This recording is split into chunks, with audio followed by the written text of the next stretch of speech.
Dear students, I think all are safe today. Today we are going to discuss about error correction.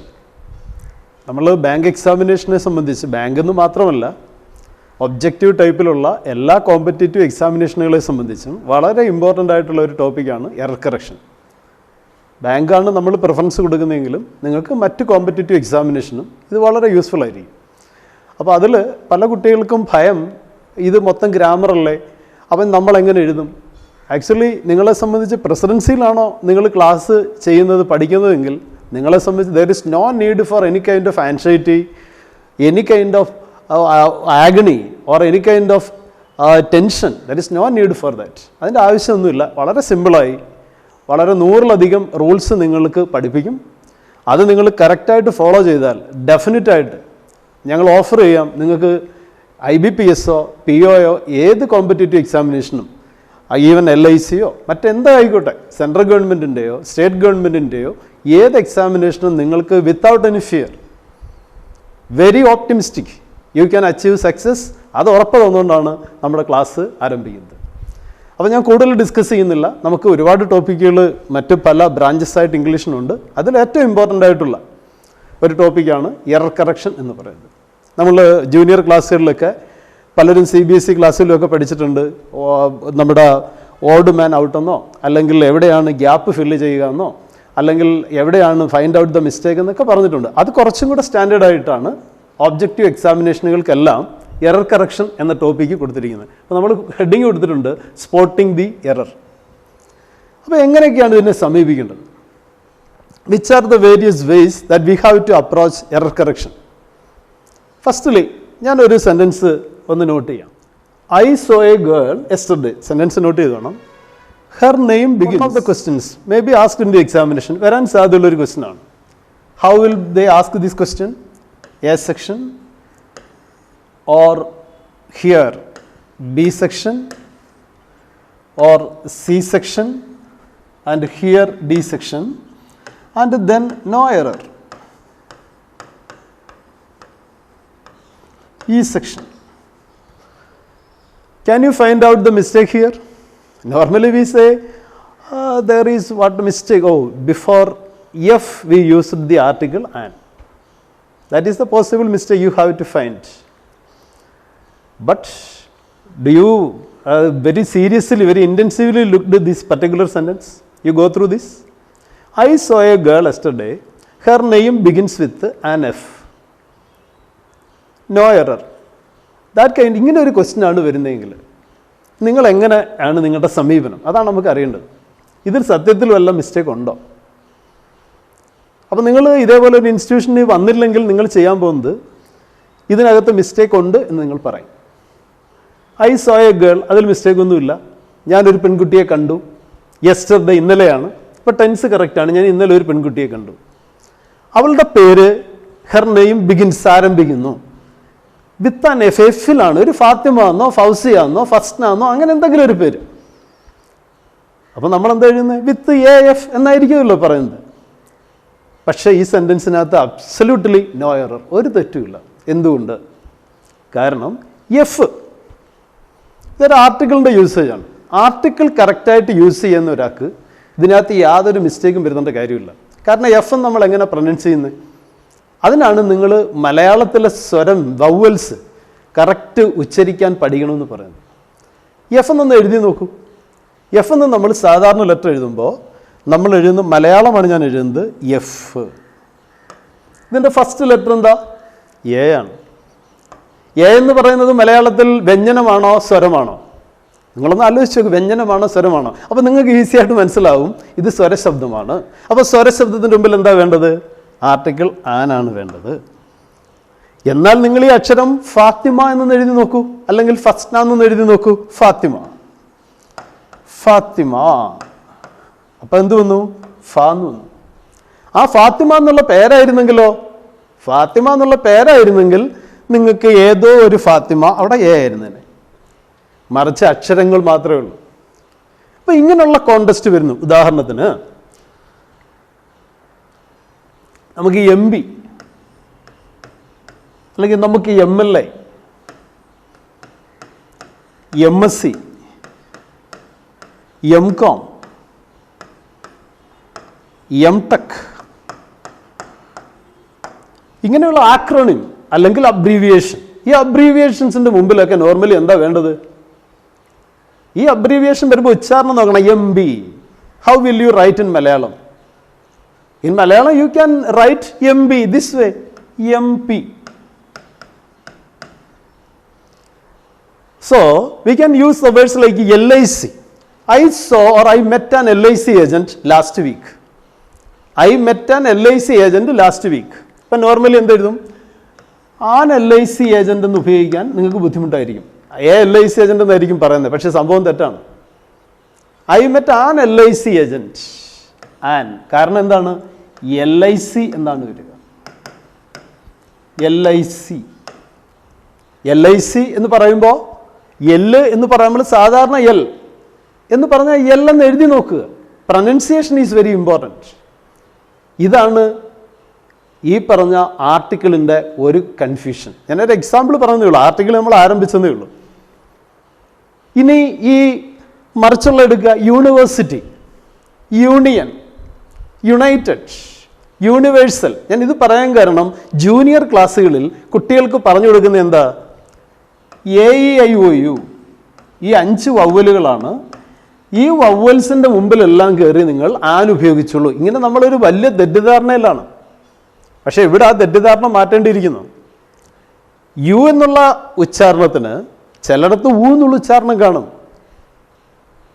ചിലയിടത്ത് ആ എന്നുള്ള ഉച്ചാരണം കാണും. Umbrella, unconscious, untidy, ഇങ്ങനെയൊക്കെയുള്ള വാക്കുകളിൽ നിങ്ങൾ an ഉപയോഗിക്കൂ.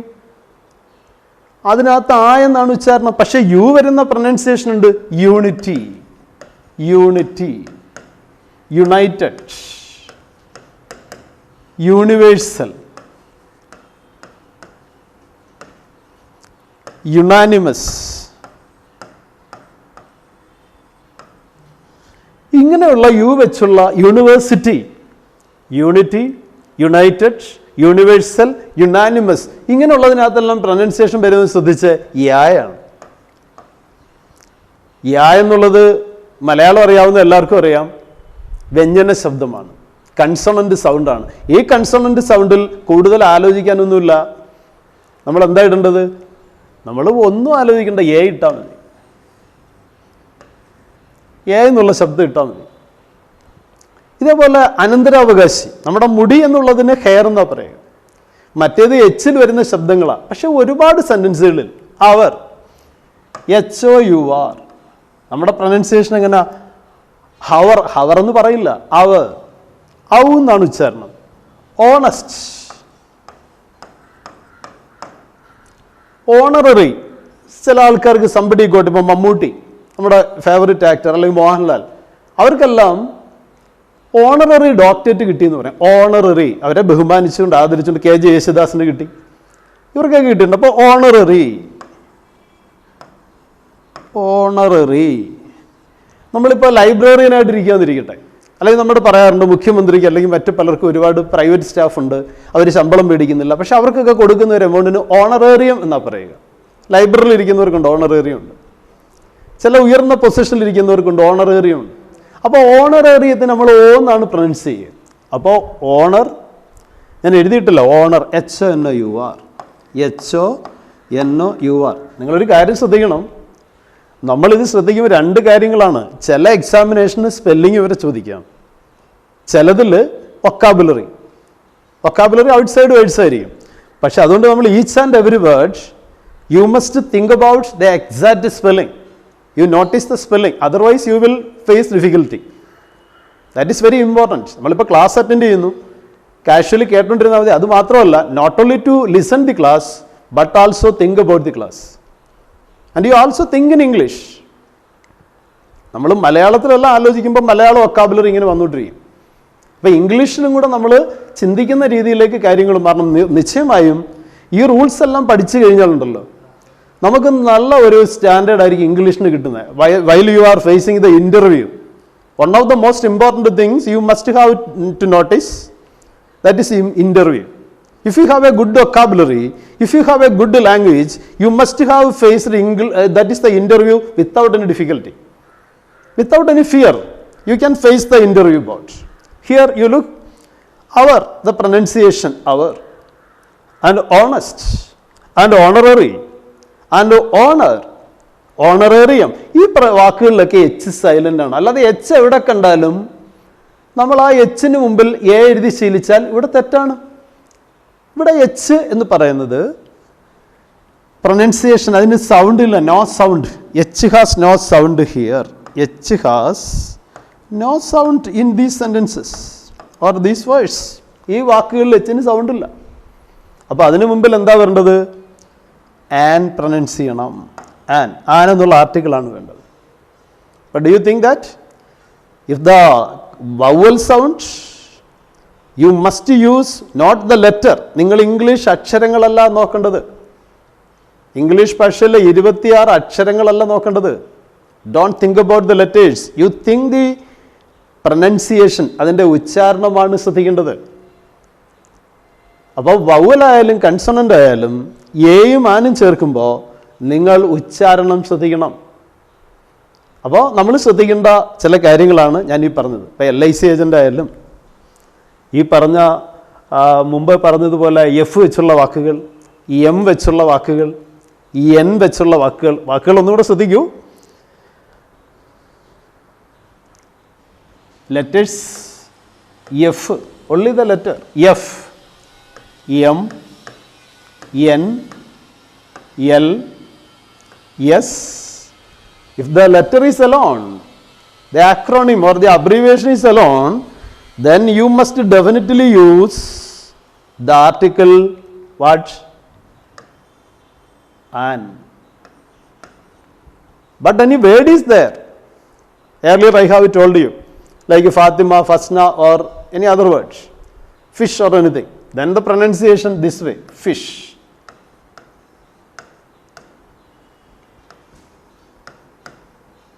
Fasna. Then F is there. F.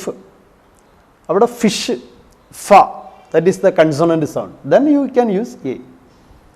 The word is there, you can use A. Only the letter is there, you can use an. That is the difference. And M, MLA, MB, MSc, that is the degrees. Before that you can definitely use what? An. മറന്നു പോകരുത്, A എടുത്തിരുത്, ആനായിരിക്കണം. N.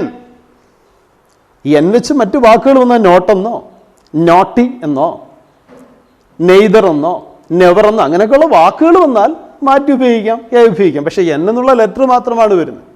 അതുകൊണ്ടാണ് ഞാൻ എവിടെ തുടങ്ങിയത്? I saw a girl yesterday, her name begins with dash F, അല്ലെങ്കിൽ an F എന്ന് ചോദിച്ചാൽ ആ സെൻറ്റൻസ് കറക്റ്റ് ആണെന്ന് പറഞ്ഞത്. അവിടെ എല്ലാവരും നോർമലി പ്രതീക്ഷിക്കുന്നത് എന്താ? എ ആയിരിക്കണം. അപ്പോൾ അത്തരത്തിലുള്ള ക്വസ്റ്റ്യൻസ് ആണ്. അങ്ങനെയാണ് നമ്മൾ ആർട്ടിക്കിൾ പഠിപ്പിക്കുന്നത്. നമ്മുടെ ആർട്ടിക്കിളിൻ്റെ ടീച്ചിങ് വേ ആണ് പഠിപ്പിക്കുന്നത്. അപ്പോൾ എത്ര തരം, how many types of articles? There are 2 types of articles in English. Which are they? Definite article and indefinite article. Definite article എന്ന് പറയുന്ന ഒരെണ്ണം മാത്രമേ ഉള്ളൂ. ഏതായിരിക്കും? ദി എന്ന് പറയും. അപ്പോൾ അത്തരത്തിലൊരു സെൻറ്റൻസ് എഴുതാം. എല്ലാവരും നോട്ട്ബുക്കിനകത്ത് ഇതൊക്കെ നോട്ട് ചെയ്ത് വെക്കണം. നമ്മൾ ക്ലാസ് കേട്ടിട്ട് അന്നേരം തന്നെ ഇതങ്ങ് മറന്നു പോയിട്ട് ഒരു കാര്യമില്ല. While you are attending the class, you must definitely take a notebook and a pen and note down what we discuss here. കാരണം ഈ ക്ലാസ് പെട്ടെന്ന് കഴിഞ്ഞു പോകും. നിങ്ങളിത് പിന്നെ കേൾക്കാമെന്ന് വിചാരിച്ചാൽ ചിലപ്പോൾ അതിനുള്ള പോസിബിലിറ്റി കിട്ടിയെന്ന് വരില്ല.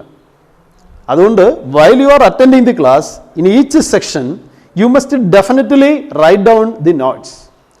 അപ്പം while you are hearing the class, you must write down the notes. Then only you remember it. Otherwise, you can't recollect all these topics. Did you understand? മനസ്സിലാക്കണം. എന്തെങ്കിലും സംശയം ഉണ്ടെങ്കിൽ തീർച്ചയായിട്ടും ഞങ്ങളോട് തന്നെ ചോദിക്കാം. We are ready to clarify all your doubt. Complete കുട്ടികളുടെ doubt clarify ചെയ്ത് ക്ലാസ് മുമ്പോട്ട് പോകുള്ളൂ. അല്ലാതെ എങ്ങനെയെങ്കിലും നമ്മളിത് ഓൺലൈൻ ക്ലാസ് അല്ലേ എന്തെങ്കിലും പറഞ്ഞ് അങ്ങനെ പോയിട്ട് കാര്യമില്ല. നിങ്ങൾക്ക് ജോലി കിട്ടണം. നമ്മുടെ സ്ഥാപനം ഒരുപാട് കുട്ടികൾക്ക് ജോലി വാങ്ങി കൊടുത്ത സ്ഥാപനമാണ്. അടുത്ത ഈ മുമ്പ് സാറ് വീഡിയോ ഇട്ട പോലെ ഒരുപാട് ഓപ്പർച്യൂണിറ്റിയാണ് സെപ്റ്റംബർ ഡിസംബർ സമയങ്ങളിലൊക്കെ വരാൻ പോകുന്നത്. അപ്പം നിങ്ങൾ തീർച്ചയായിട്ടും അറ്റൻറ്റീവ് ആണെങ്കിൽ, നിങ്ങൾ വളരെ സീരിയസ് ആയി ഇൻറ്റൻസീവായിട്ട് പഠിക്കുകയാണെങ്കിൽ നിങ്ങൾക്ക് ഇംഗ്ലീഷിൻ്റെ കാര്യത്തിലോ നമ്മുടെ മറ്റ് സബ്ജക്റ്റിൻ്റെ കാര്യത്തിലോ യാതൊരു വിഷമവും ഉണ്ടാവില്ല. പക്ഷെ ഒരു കാര്യം, നമ്മൾ വളരെ be aware of that. Be likewise nowadays we are very safe. Likewise you must be very aware of this topic. So, which are the various occasions we are using the? ദായ്ക്ക് രണ്ട് pronunciation ഉണ്ടെന്ന് അറിയാമോ? ഇപ്പം നിങ്ങളൊരു ഇൻ്റർവ്യൂവിന് ചെല്ലുകയാണ്, എവിടെയാണ് the എന്ന് pronounce ചെയ്യേണ്ടത്, എവിടെയാണ് ദ എന്ന് പ്രൊനൗൺസ് ചെയ്യേണ്ടത്? Anybody knows this? ആർക്കെങ്കിലും അറിയാമോ ദ എന്ന് എവിടെ പ്രൊനൗൺസ് ചെയ്യും, ദി എന്ന് എവിടെ പ്രൊനൗൺസ് ചെയ്യും? ആദ്യം അത് പഠിക്കുക. ഇപ്പോൾ നമ്മൾ പറയുന്നു ടെമ്പസ്റ്റ്, ഷേക്സ്പിയറിൻ്റെ ഒരു നാടകത്തിൻ്റെ പേരാണ് ടെമ്പസ്റ്റ് എന്നുള്ളത്. ടി എന്നുള്ള അക്ഷരമാണ് വരുന്നത്. ടോപ്പ്, ടോപ്പർ, ടച്ച് ഇങ്ങനെ വരുമ്പോൾ അവിടെ ടി എന്ന് പറയുമ്പോൾ നമ്മൾ ടീക്ക് പറയുന്ന പ്രൊനൗൺസിയേഷൻ ഒരു കൺസോണൻ്റ് സൗണ്ട്, വ്യഞ്ജനത്തിൻ്റെ ശബ്ദങ്ങൾ വരുന്ന ഏത് വാക്കുണ്ടോ അതിൻ്റെ മുമ്പിലെല്ലാം നമ്മൾ ദീക്ക് ദ എന്നേ പ്രൊനൗൺസ് ചെയ്യത്തുള്ളൂ, ദ. മറിച്ച് ഒരു എന്താ പറയുക, വവ്വൽ സൗണ്ട് വരട്ടെ. വവ്വൽ എന്ന് വെച്ചാൽ സ്വരശബ്ദങ്ങൾ പ്രൊനൗൺസ് ചെയ്യുമ്പോൾ വരട്ടെ. The English, the British, the English. കണ്ടോ, ദ ബ്രിട്ടീഷ്, ബ, ബ എന്നുള്ള അക്ഷരം, ബ എന്നുള്ള അക്ഷരം അതായത് ബി, ബി എന്നുള്ള അക്ഷരം എന്താണ്? അത് കൺസോണൻ്റ് ആണ്. അതുകൊണ്ട് ദ എന്നേ പ്രൊനൗൺസ് ചെയ്യൂ, ദ ബ്രിട്ടീഷ്. അതേസമയം ഇംഗ്ലീഷ് എന്ന് പറയുമ്പോഴോ ദി ഇംഗ്ലീഷ്. ദ ഇന്ത്യൻസ്, കണ്ടോ, the Indians, the Indians. The Dutch, the, കണ്ടോ, ഡച്ച്, ഡ, ഡ എന്നുള്ളത് കൺസോണന്റ് സൗണ്ട് ആണ്. അതുകൊണ്ട് ദ, ദ ഡച്ച്. അപ്പം നമ്മൾ ദായും ദിയും ചില some examinations or some interview to check your knowledge they will ask the question where we use the and where we use the.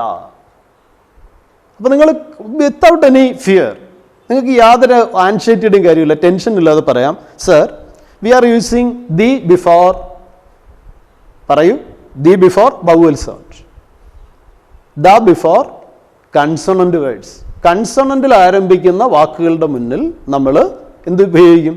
The എന്ന് പറയും. അക്ഷരങ്ങൾ നോക്കിയാൽ മതി, ആ പ്രൊനൗൺസിയേഷൻ വരുന്ന വാക്കുകളുടെ മുന്നിൽ ദ എന്ന് പറയും. അതേസമയം വവ്വലിൽ ആരംഭിക്കുന്ന വാക്കുകളുടെ മുന്നിൽ ദി വരും. ചില ഇൻ്റർവ്യൂ ബോർഡിൽ അങ്ങനെ ഒരു കുട്ടിക്ക് ചോദിച്ചിട്ടുള്ളത് കൊണ്ടാണ്. ഞാൻ ചോദിച്ചു എന്ത് ക്വസ്റ്റ്യനാണ് ചോദിച്ചത്, അപ്പോൾ ഒന്ന് ഇതായിരുന്നു എന്ന് പറഞ്ഞു. അപ്പോൾ നമ്മൾ അതും ഷെയർ ചെയ്യുന്നുണ്ട്. ഇൻ്റർവ്യൂവിന് വരാവുന്ന ക്വസ്റ്റ്യൻസും കൂടെ നമ്മൾ ക്ലാസ്സിൽ ഷെയർ ചെയ്യുന്നുണ്ട്. അതാണ് ഞങ്ങളുടെ മറ്റൊരു സ്പെഷ്യാലിറ്റി. നമ്മൾ വെറുതെ ടോപ്പിക്കിൽ മാത്രം കൺഫൈൻ ചെയ്തുകൊണ്ട് നിന്നല്ല, നിങ്ങളുടെ ഇൻ്റർവ്യൂ കൂടി എക്സ്പെക്റ്റ് ചെയ്തുകൊണ്ട് വളരെ ഡീപ്പായിട്ട് മാത്രമേ ക്ലാസ്സുകൾ ഹാൻഡിൽ ചെയ്യൂ. അത് നമ്മുടെ ഒരു പ്രത്യേകതയാണ്, ഓർമ്മിപ്പിച്ചെന്നേ ഉള്ളൂ.